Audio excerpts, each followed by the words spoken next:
91 psalmė, kad atakuoja piktoji dvasia. 91 psalmė, tobulas vaistas. Paskaitykite, 91 psalmė.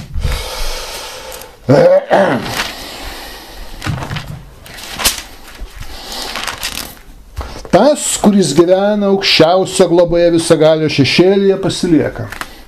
Sako viešpačiui, tu mano priebėga ir mano tvirtovė, mano Dievas, kurio pasitikiu. Jis ištrauks tave iš medžiotą kilpą. Čia ne apie medžiotoją kalbama, ne? Medžiotą kilpą, mesgi ne paukščiai.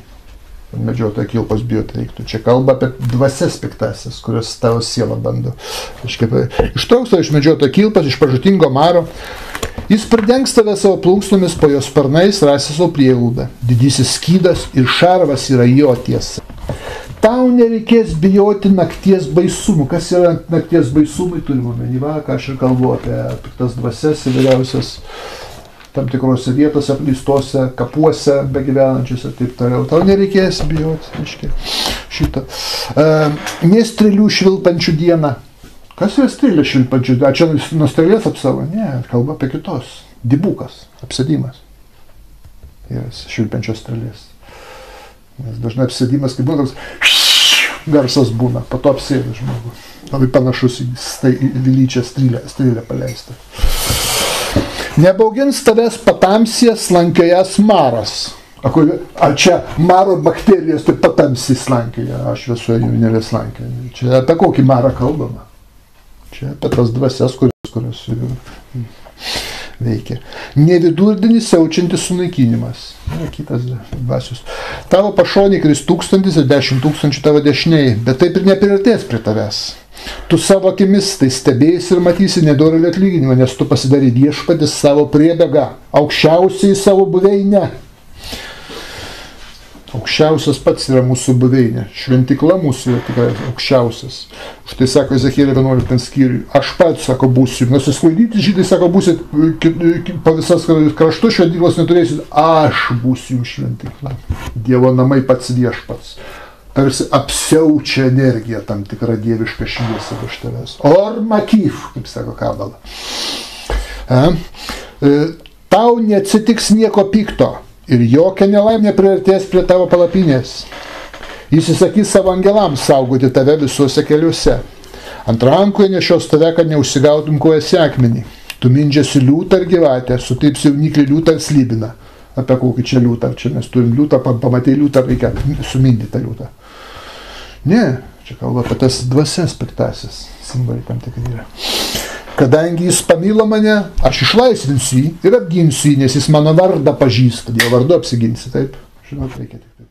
Jis šauksis manęs ir aš jam atsakysiu, būsiu su jo varge, išlaisvinsiu ir pagerbsiu, ilgų gyvenimų pasotinsiu ir parodysiu jam savo išgelbėjimą. Tai va šitą psalmę.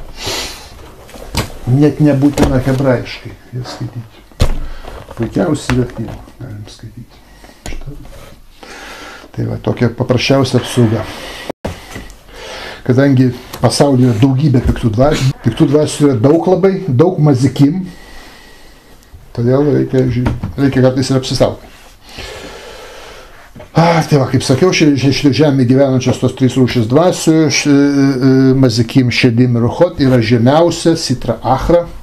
Sitra achra ramėjiška žodis, ta kita pusė vadinama. Ir šviesos pusė, ir tamsos pusė, 2 pasauliai. Vieną ir kitą Dievas sukūrė, kad sielos galėtų tobulėti. Tų 2 pusių. Už tai sako, štai padėjau gyvenimą ir mirti prieš tave, mirties medis, gyvybės medis, padėjau gėrį ir blogį prieš tave, tą ir tą. Rinkis gėrį, kad gyventum. Blogiausia, kai pikta dvasia, ypač mazikim, tampa dibuku. Dibukas tai yra hebrajiškai dibuk prilipimas. Prilimpa. Prilimpa jau blogai, tas prilipimas baigėsi užvaldymu.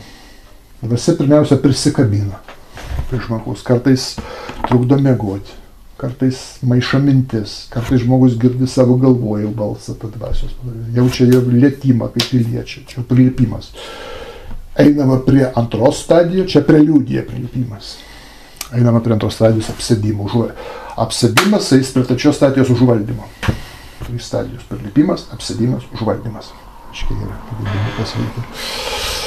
O kai įsikūnija, užvaldo, tai sukelia ir dvasinės negalės, ir fizinės negalės, kalba per to žmogus užvaldyto kalbos padargus, bet pilnai dibuko ta siela nesusilieja su to žmogus siela. Valdo, kaip žinai, kaip raitelis ant arklio, tą arklį visur vedžioji, lupi, kada nori, kaip nori, šiausiai, bet tu netampi su to arkliu vieną visiškai.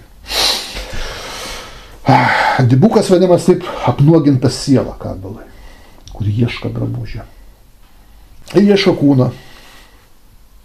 Žmogaus, kuris padaręs bus atitinkamas nuodėmės. Dažniausiai seksualinio slapto charakterio nuodėmės. Čia labai lengva tokia apsėsti.